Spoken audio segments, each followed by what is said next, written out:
Hi, everyone. Thank you all for joining us today. Allow us a couple of minutes to get our speakers on the live.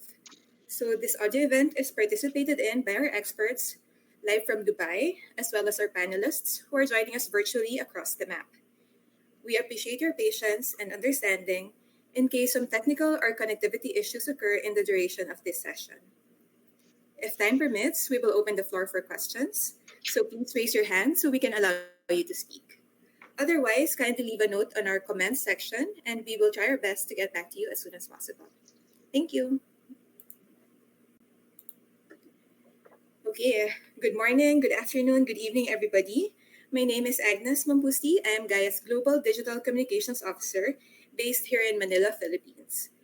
I will be moderating our session today on behalf of Yubel, who unfortunately will not be able to join us.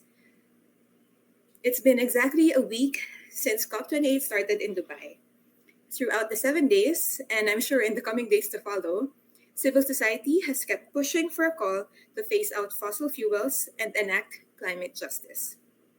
Earlier in the week, we have seen the Loss and Damage Fund operationalize, which, while historic, raises some concerns on accessibility for countries needing it the most.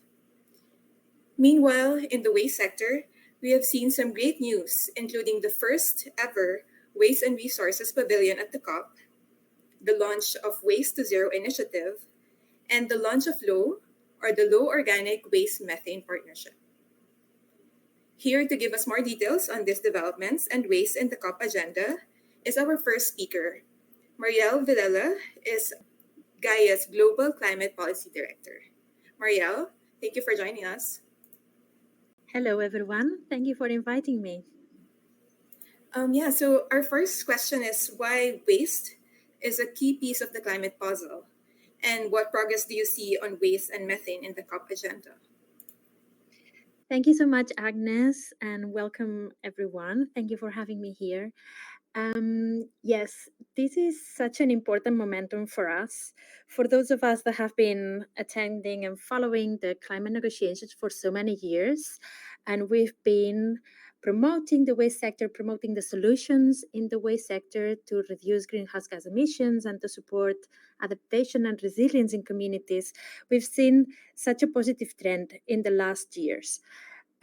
Especially, I think the Global Methane Pledge that was launched at COP26 was definitely a game changer because the focus on methane has allowed to make it very clear what is the bridge between the climate policy and the climate action and waste sector, which are two issues that have often seen as separated in isolation and not really seeing the connection. And I think methane has really brought us together.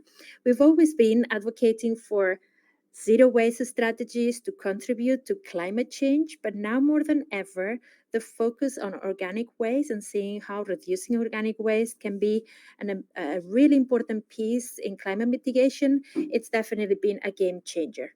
You know that the Global Methane Pledge has brought more than 150 countries to commit to reducing 30% of their methane emissions by 2030, and this is a critical step to meet the commitments of the Paris Agreement, to make sure that global warming stays below 1.5. And of these emissions, in the methane sector represents 20% of the total anthropogenic emissions. These emissions come from organic waste, food waste, garden waste. So we have a very clear solution. It is diverting this organic waste from the landfill, working on prevention of food waste and food loss. And the good news is that we can do that. We can rapidly reduce methane emissions, implementing, scaling up organic waste management strategies. It's been amazing to see at the COP, as you were saying, all these big announcements. So we see a lot of a really good, positive momentum. It's been really great to have a pavilion dedicated to these topics. It's been great to hear the financial commitments, the political commitments at the national level, and low methane partnership, I want to say, has been really important. GAIA is going to be a partner. It is already a partner of this low methane initiative that is bringing and giving focus to the subnational level, that it's so important. So we're just really excited to be working with a lot of stakeholders, a lot of national governments that are so open and realizing how important the waste sector is in the fight against climate change. Right. Thank you, Marielle. It's really These are very good news. It's very encouraging to hear all these developments, and also very encouraging to see our members and our civil society have take space at the COP to talk about this very important matter. I will be moving on to our next speaker, who is Carolina Ormeneta, currently the Waste and Circular Economy Program Director of the Global Methane Hub. Thank you for joining us, Carolina. Thank you, Carolina, Agnes. Yeah. yes, my question for you would be how the funders and financial institutions can better mobilize action on methane reduction. Thank you, Agnes, and thank you for the invitation. And well, we are here with Marielle at COP, and we are seeing this tremendous, I would say, mobilization for waste, which is really important because, as Marielle was saying, we didn't talk about this in previous COP. Of course, we talk a little, but not at a high level. And I want to share with you that when we started our work, the Global Methane Hub is a philanthropic effort before to align funding on methane mitigation on three sectors: energy, agriculture, and waste. And of course, today, and we're talking about waste.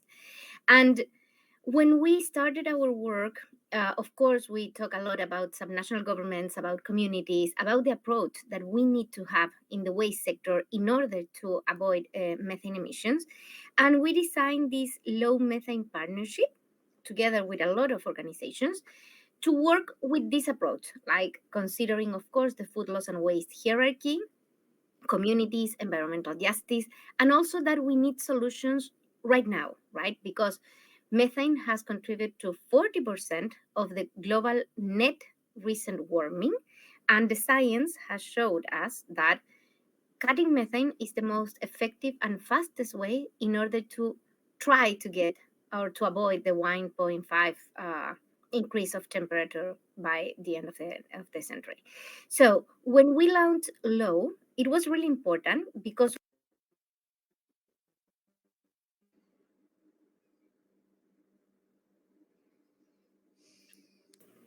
Carolina, sorry, we lost your mic. oh, sorry, there it is. Yeah. Yes, you're back. Thanks. Oh, yeah, sorry. So when we launched Low Methane Partnership, it was with a high level participation from John Kerry's team, from the Vice Presidency of the European Commission, with the President of the IDB, for example, talking about the importance of waste, considering methane mitigation, and also talking about data and transparency, policy, with the design of the project, considering local knowledge and also the communities and the engagement with waste speakers, and also the finance sector. So what is this low methane partnership? Is an initiative that aims to jumpstart a dramatic scale up of global action to cut methane emissions, of course, from the waste sector. And like the ambition of low methane partnership is to deliver at least 1 million metric tons of annual waste sector methane reductions well before 2030, working with 40 subnational jurisdictions in and their national governments counterparts, and to unlock over 10 billion in public and private investment. The thing here, and when we are COP, we talk always like about this big announcement, right? Like, and we're talking at national level, and we don't go deep inside into the jurisdictions and the territories. So that's what we want to do with this low methane partnership. Is not, of course, like it is not enough, right? Like what we need from the waste sector on methane mitigation is 30 million tons. So this is just to showcase that we could do things and we could deliver. And it's really important because, for example, we are working with the MDBs, the multi-development banks, in order to have them with a commitment on methane mitigation. And the The front runner of this is the IDB. They already commit to have the complete waste portfolio with a target of 30% of methane mitigation by 2030, which is huge. And they are starting this work in Argentina, Ecuador, and Dominican Republic with investments of more than $300 million. So that's what we're talking about. We are a philanthropic effort to catalyze funding for implementation, and we are supporting the IDB in order to develop methodologies and to support the countries and the subnational governments to design the projects considering methane mitigation and considering also environmental justice and communities. And that's what we are so happy to have GAIA joining this partnership, because as we have discussed with Mariel, Christy, and others, it was not easy to have everyone talking about waste, and it was not easy to consider also the environmental justice and communities as part of the design of the initiatives and now as part of the design of the projects. Because as we know, we are not talking about beneficiaries, we're talking about communities and workers that needs to be considered before the design of the project. So that's the main idea, and I think this could be really important. And just I'm going to end right now. Yesterday, the COP28 presidency, they launched an initiative that is called Waste to Zero, and it was really good because it was so different on what happened on previous COP, because they also talk about data and transparency.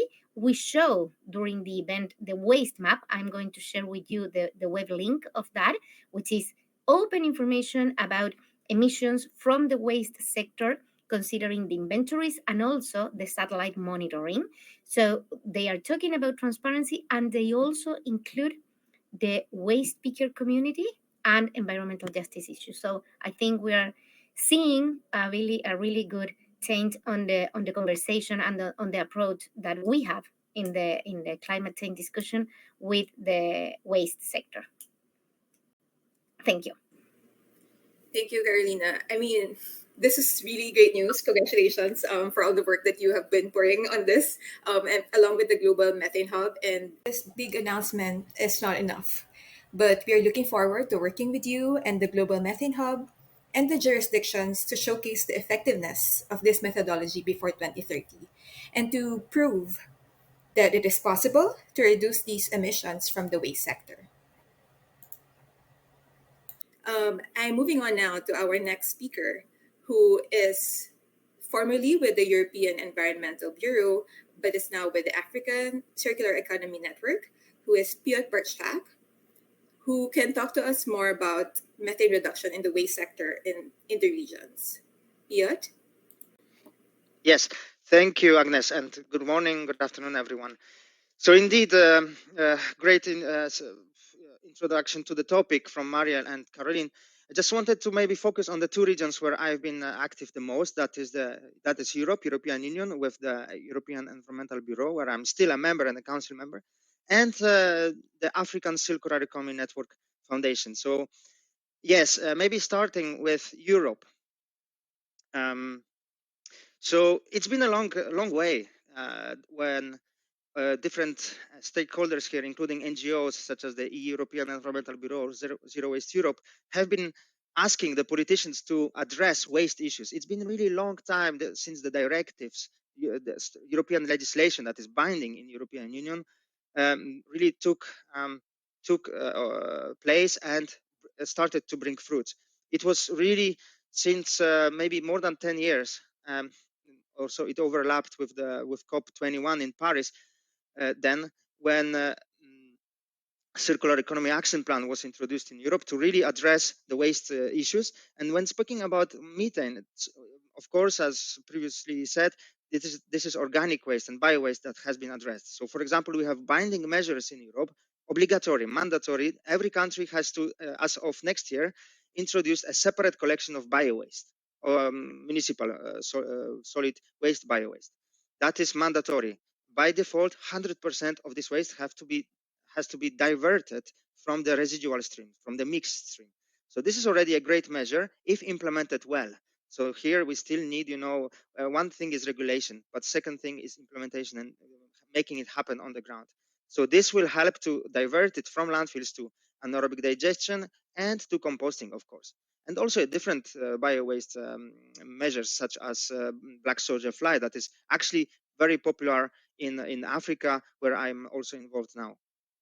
So this has been really a long way, but also not only talking about waste management, we also have to see that prevention of waste does contribute a lot to reduction of CO2 emissions and methane emissions. So food waste prevention. We are having now a revision of our directives here in order to reduce the generation of food waste. So it is not about only about collecting it and treating waste, but actually preventing it from happening, first of all. And we know that at global level, we have SDG number 12.3, which talks exactly about this, or about halving, reducing by 50% the food waste generation in all countries. So let's see if COP28 also and other COPs in the future can address this and advance the food waste prevention, which is also a very strong climate mitigation measure or climate emissions. Greenhouse gas emissions mitigation. And then when it comes to Africa, where I've been already active for a few years, but since 1 year I'm managing the programs at the African Circular Economy Network Foundation, it's a different situation, of course. Economically, socially, also the horizon is different. Yeah? Here we see a growing population that is consuming more and more, and especially urbanization, so much more in cities. And this is a different situation because so far it is a very much agriculture-based economy, small farmers who use decentralized, who use their organic waste immediately, basically either for animal feedstock or in composting directly. So this has to prevail. This is a lesson that the whole world can learn, how local farmers in Africa can use their organic waste and in this way reduce the emissions of CO2 and methane to the atmosphere. But as cities are growing in Africa rapidly and without a set up waste infrastructure, this is also important to learn from such regions like Europe, for example, where separately collected bio-waste in cities is implemented. There are many good examples in European cities, small and big. You can look from Italian cities or even Barcelona or many other cities that are implementing it in a nice way. This can be learned also in other cities all across the world, where the waste is separately collected, organic waste I mean here, and then diverted to anaerobic digestion plants or to composting, or to produce again proteins such as black soldier flies. So, and what we are exactly doing is, can you hear me? Yes, we can hear Okay, you. sorry. So what we do at the Eisen Foundation is we just are finalizing circular economy action plan, so a regulatory package of measures for the African Union Commission that is based in Addis Ababa. Okay, but they really produce guidance for all countries, all members, because in African Union, all African members are the members. Or African countries are the members. So this CAP, Circular Economy Action Plan, will then transfer the guidance and towards the local and national governments. And that's what is already happening. We prepared a circular economy roadmap for Rwanda, for Ghana, for Nigeria, and we will work on other countries as well, where bio-waste management is a big component in the same way. So yeah, just and to wrap up, I just want to say that I recommend everyone active in this field to look at the CCAC, at the Clean Climate and Clean Air Coalition, which does have a lot of different programs, and I think many of you are already involved in those programs, where one of the programs or like chapter, let's say, is tackling waste exactly, because it's increasingly being recognized indeed that it is a way to tackle methane emissions. And also another community which is very useful for us is the Prevent Waste Alliance. I hope some of you can check this later today, or I can also put in the chat. If there is any chat, I'm not sure, but just check Prevent Waste Alliance. And there are also working groups on bio-waste and that's why I think it's useful if the community get involved, so that to transform all the interesting talks and statements at COP28 and other COPs into a real practice on the ground. So thank you. Thank you, Piat. I think it's a perfect segue to our next speaker, since we had talked about the Africa region, especially with the implementation, because our next speaker is from Green Africa Youth Organization, who's already working with zero waste cities models in Ghana, and is now moving on to Uganda to replicate the success that they've been having with the partners in Ghana. So without further ado, Betty. Okay, thank you very much. I'd like to say that responding to that question, thanks so much, Pietre. I think that was a very good unveiling of my section to talking about the successful examples of zero waste practice in Africa. Talking about Ghana, one such example is Zero Waste Cities project implemented by the Green Africa Youth Organization.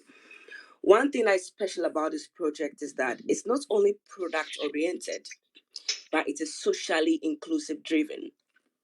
Through the zero waste strategy model, we've supported several circular economy projects, from organic waste to compost fertilizers, from fertilizers using them to produce urban gardens, from compost or fertilizers to grow mushrooms, coconut husks to charcoal briquette, coconut husks converted also to organic soap, plastic waste to finished products that can be used alternatively for other products, electronic waste refurnished and furbished to other products.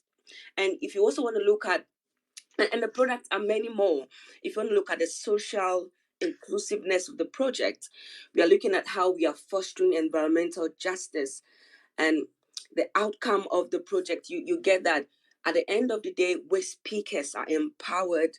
They are partnership for the goals. We are working with several partners in implementing the project, and at the end of the day, you find people reaching the same goal, just working together.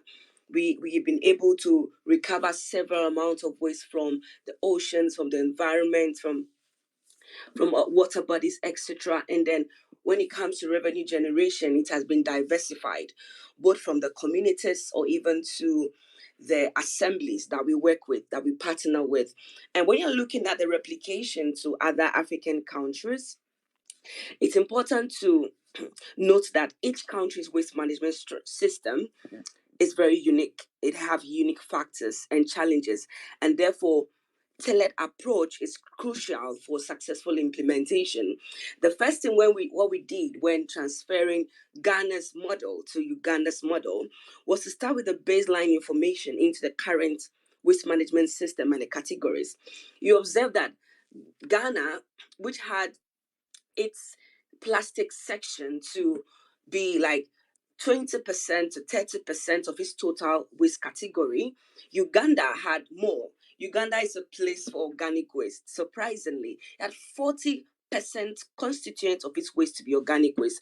And that even tells you a lot. We are talking about methane production, that such country like that will play a huge role in waste management if or contribution to methane production if waste management is not done properly.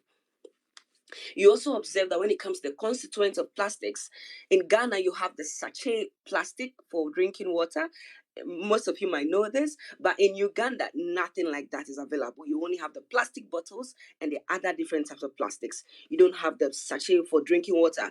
Most of the population boil their water and drink. So it's very important to gain insight into such baseline, and we were able to conduct that to understand the system of waste management, how the government are able to embark on private-public partnership. In Ghana, you see the high play of this. In Uganda, you see that they are trying, but they are still getting there, because when it comes to development, Uganda is quite below than Ghana. You also look at the stakeholders' collaboration and support, which I'm just talking about. You see that in Uganda, the municipal assembly, or we call them the council, requires more support in terms of infrastructures to implement. And you just find this differences very, very interesting when implementing, when we were even replicating this project in Uganda. And there's one strategy that we are replicating from Ghana, which is not reinventing the wheel, but supporting existing initiatives. In Uganda, currently there are a lot of circular economy projects when it comes to organic waste conversion to other types of products. We have the manure, the compost, the briquette, which is very high, charcoal briquette, insect protein for feeding stocks. You have different types of product, but what they need now is more infrastructures and more funds to scale up what they're already doing. For a country like that that has its highest constituent being organic waste, it's very important. We're looking at the zero waste movement, or even the methane movement, how we are trying to curb that. And lastly, we are also trying to create the awareness and possibilities. You enter such country and you see that their focus is on this type of waste, and you then try to say, okay, this, you're already working on this type of waste. What about these other types of waste? And that's what we are trying to do, trying to introduce other forms of waste to resource conversion in Uganda, trying to show them the possibilities that waste can do. They're already doing this type of waste. How can we draw their attention? So there are lots of advocacy, a lot of awareness. And lastly, introducing community empowerment, especially on waste pickers integration. In Uganda, they are not empowered. They have nothing to do with waste pickers, although they play a major role when it comes to recycling, when it comes to recovery, etc. You find that with the policy in place, the local policy in place, waste pickers are not even considered. And that's what one angle we are trying to promote with the work we are doing in Uganda from Ghana. Thank you so much. No, thank you so much, Betty. I think this is really all inspiring work. Gaia's work has been very successful in Ghana, and also they're very outspoken as well in official spaces at the COP. So from Africa, we are now moving on and talking about another region, which is the Asia Pacific. So we will be hearing from incredible zero waste implementers from Indonesia, as well as the Philippines. We will start with Isma Hanifa Maruf of YPBB. Thank you, Agnes. Is my voice clear? Yes. All right. Hi, everyone. I'm Isma at YPBB. I'm part of the advocacy team. So, as for the Zero Waste campaign in Indonesia, I will briefly explain about the Zero Waste Cities program, how it worked, and how it's going. This program is intended to implement zero waste principles in waste management at the municipal level as an effort to encourage the transformation of the national waste management system. And this is a collaboration program between YPBB and Indonesian Zero Waste Alliance, or as we members. We started Zero Waste Cities in 2013 by developing a number of models in three locations: Bandung City, Cimahi City, and Bandung Regency of West Java Province. This is our first step to show the government that the zero waste system is very possible to implement. Maybe, in other words, these models become concrete evidence for the stakeholders in Indonesia. Apparently, one of the most important things in scaling up the Zero Waste Cities campaign, both on a city or national scale, is to collaborate with municipal governments to develop supporting policy products. Because we know very well that segregating waste at source and then transporting it in a segregated manner requires very strict and strong law enforcement. Not only that, other aspects such as funding and institutions that support zero waste are also very important, and these are the aspects that YPBB developed in those three flagship cities I mentioned before. Now, after a long journey of advocacy, we have successfully developed the model in 17 cities, with the number of zero waste implementers reaching approximately 200,000 people throughout Indonesia, and 15% of them, or around 30,000, come from the government. This helps in funding broader Zero Waste Cities program. Each model of Zero Waste Cities takes 3 to 4 weeks per sub-district to set up. And so far, each model has succeeded in increasing waste sorting compliance up to 78%, with a reduction in waste to landfill up to 50%. Most of this reduction is due to organic waste, which finally can be processed in smaller areas. Currently, YPBB is pushing the narrative that implementing the zero waste system must start by utilizing organic waste for food security or other benefits.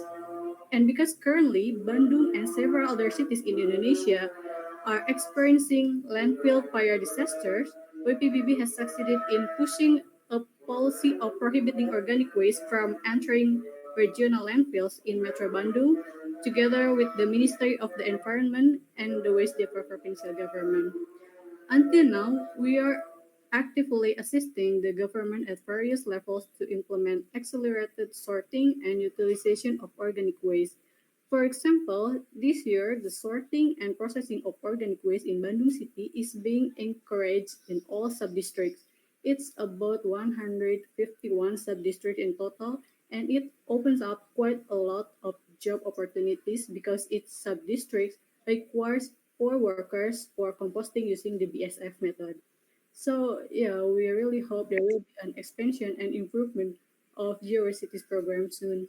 I think that's all I can say, Agnes. Thank you. Thank you, Isma. So Isma is from YPBB, and Bandung is one of the cities that was included in our Zero Waste to Zero Emissions report, which we will be linking in the comment section after this live. I'm moving on now to the Philippines with Rafaelo Villavicencio from Mother Earth Foundation to talk about the Zero Waste Cities models and success stories in the country. Rap? Thank you, Agnes, and hi everyone. Thank you for joining this important conversation. And as our colleagues and friends earlier shared about the importance of zero waste and the methane reduction, we're happy to share our zero waste efforts in the Philippines. And I think some of the participants here are our partners or collaborators, and hopefully future implementers of zero waste. And the, the the things discussed earlier are equally important, but we would also like to provide emphasis on the solutions that we are implementing on the ground. So I'll be sharing about the 10 steps that the Mother Earth Foundation were able to develop for the past decades, and this is anchored on the decentralized waste management system of the here in the Philippines. And we have a national law, which is the Ecological Solid Waste Management Act of 2000, which provides great provisions on how we can reduce and prevent waste being disposed to landfills or in the open environment. So some of our programs are focused into engagement to different stakeholders to, of course, to create a holistic impact. It's not just about the community. It's not limited to the local officials, the corporations. It should be multi-sectoral.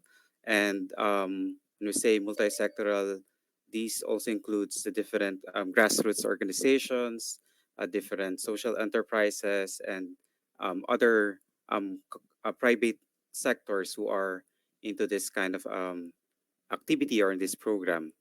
Another point to remember is to involve our households, our communities in this kind of implementation. Again, our program should be a two-way process. It should not be a one-way system if we want to make it sustainable and impactful. Also, we're partnering with different cities and municipalities all throughout the country of the Philippines. And as you all know, Philippines is an archipelagic country. So we've developed Zero Waste Cities program and also Zero Waste Islands program to help support the different officials and communities to mitigate plastic pollution. So for the 10 steps, it's available in our um, online page. Later on, we'll be able to share it to you through the GAIA team. But for now, I think the highlight of our 10 steps program is really diving into the community within the different stakeholders to like see what's the causes, root causes of the problems, and how can we co-design solutions and programs together with the different stakeholders. It's also important to assess if you have or your city has a existing solid waste management plan, and then are the waste data updated. Some colleagues earlier discussed that they're already familiar or identified how many percentage of their organics are in their cities. So in the Philippines, around 62% are organic. So meaning to say, if we manage to address the 62%, more than half of our waste has already been solved. So in your respective cities and communities, data is really critical in developing such programs to mitigate the impacts of methane and plastic pollution. And also, policies are equally important. We need to anchor our policies to the realities on ground. Again, let's remember we have different cultures, we have different profile of communities. We need to integrate those factors for us to have a holistic and, of course, sensitive policies. And implementation of such policies should be gradual and paced because we wanted to get more support from the different stakeholders rather than resistance from them. And one important thing that we really share to our partners is there should be a decentralized responsibilities, a centralized collection system, meaning to say we wanted to empower every sector, not just one department or two offices are controlling the programs or like designing the plans. It should be multi-sectoral so we can get a holistic impact and with these different insights from different groups. One of our successful programs is the City of San Fernando, Pampanga. They were able to achieve a waste diversion rate at 87%. And this shows that if we collaborate, co-design, and implement strict policies on zero waste, organics management, and single-use plastic bans, we can achieve as high as 87%. And right now, they're not stopping, and they're still trying to redesign and reduce the plastic generation to achieve a higher waste diversion rate. And this is successful because they have a continuous information education campaign and involvement of different sectors as part of their city solid waste management program. And for the past years, we were able to model different cities and communities in the Philippines. And just last year, we were able to connect with the Detroit, Michigan organizations based in the US. And before, they used composting as an act of resistance while their incinerator was still up and running. And they mentioned that the interest has increased since the shutdown of their incinerator, as residents are really protective of their clean air. So by composting locally in their backyards and vacant lots, they've noticed that there's a reduction in the number of garbage trucks passing through the neighborhood, which eventually help the city save money through the hauling and keep the air cleaner. And this partnership was like we wanted to have more of this collaboration, and hopefully this serves as a good example to other organizations doing international collaborations. And I think our main takeaways there is that the centralized system is really effective and cost efficient, and we should not limit our programs and partnerships to a national level. We can always do international collab, but we should remember that it should be a two-way knowledge exchange relationship. And I hope this inspires everyone who's listening from different regions to continue to collaborate and exchange ideas, tools, and programs for us to achieve our goal of zero waste. Thank you. Thanks, Rab. I really like how you emphasize the need for on the ground realities. So making sure that we're including the way speakers, the community, so that whatever we're implementing will be accepted and will be done together with the community. So thank you. I know that most of our speakers have talked about this very briefly. So just very quickly, why do you think is it so important for environmental justice to be the center of climate mitigation and adaptation solutions? Marielle? Yes, thank you, Agnes. Yes, this is such an important, that's such an important contribution. We know that in the waste sector, we have a really important social and economical dimension. Other environmental issues have the same, but definitely I think in the waste sector is specifically very obvious, as we know that there's 20 millions of people around the world whose livelihoods depend on recovering materials. Not only that, we know that when we bring environmental justice into the methane agenda, we achieve these co-benefits for the livelihoods, for the quality of life, for the governments, the community health, etc., etc. And these co-benefits are like as important or even more sometimes to the realities, the everyday life of people all over the world. So we need to make sure that the momentum that we see around methane serves the purpose of reducing the emissions of methane, but also delivers on all these co-benefits that are absolutely critical to make sure that the solutions are transformational, are sustainable for the future, and really improve people's life. GAIA has published in this COP the Environmental Justice Principles for Fast Action on Waste and Methane. This is an effort that we've done in the last year in collaboration with all the GAIA members in all regions. There's been leaders from 41 countries that have contributed to this document, which gives guidance for policymakers and other stakeholders that are engaged in the methane reduction agenda to ensure that the right steps are being taken to incorporate justice into policy and action plans for methane reduction. And I want to invite you all to go to our website, check them out, and engage in our work to make sure that these principles are put into action. Because I think when we do this, we are seeing the results that many of our co-panelists have been talking about in the Philippines, in Indonesia, in Uganda, in Ghana, where we are really bringing justice into our action.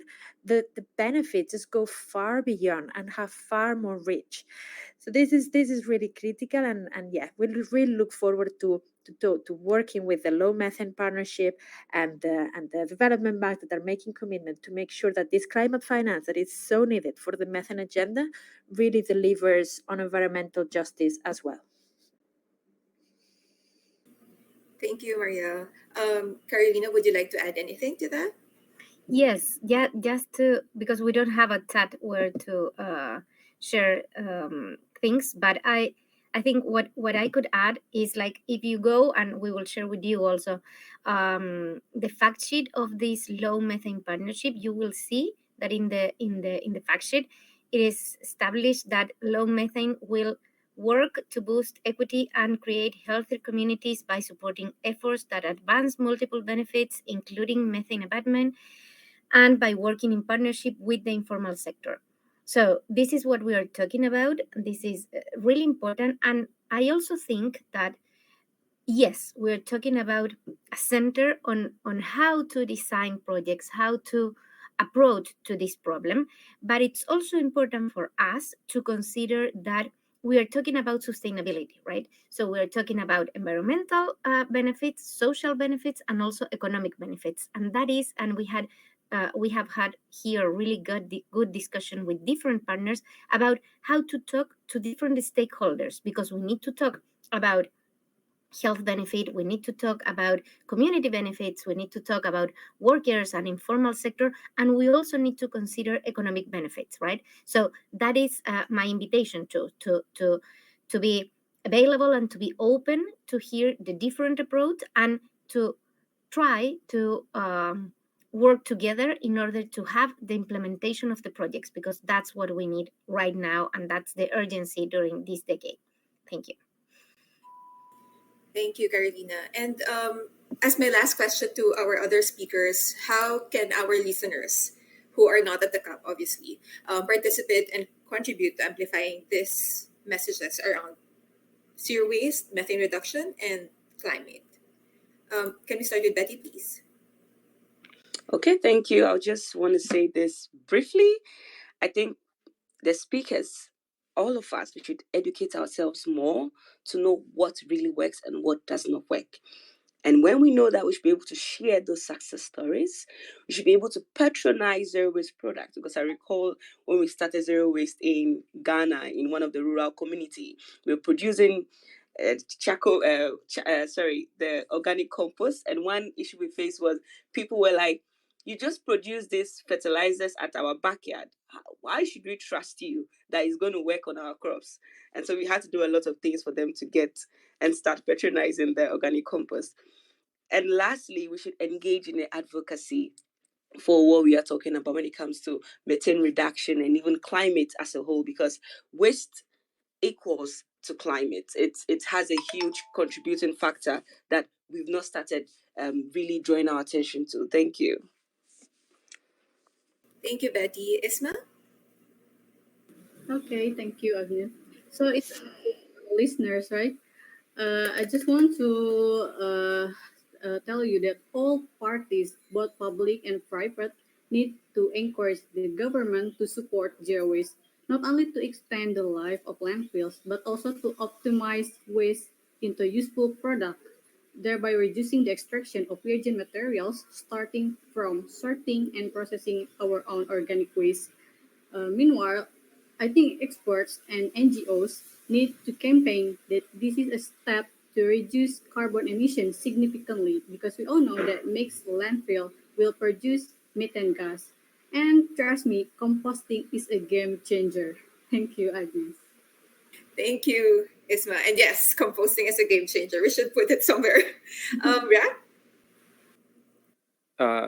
Yes, agree. Composting is definitely a game changer, and as an act of resistance, like to mitigate the different pollutions and emissions that we're experiencing at present. But just to provide um, a short like recommendation to our listeners, it is really important to connect and recognize the different cities or communities already doing the work. It builds the confidence and validation of their great work. So please, it would be much appreciated if you can support them.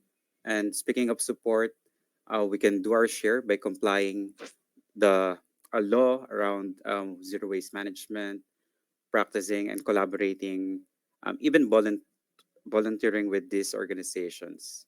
And it's also important to hold the people in the position and corporations accountable and call out problematic systems, facilities, or programs that are some most of the time doing greenwashing. So to prevent further issues and negative impact in our communities and to the environment. So overall, I guess we really need to look at the policies, systems, and of course our lifestyle. Is it really helpful or harmful to our environment at present? So thank you. Thank you, Rap. Sorry, everyone.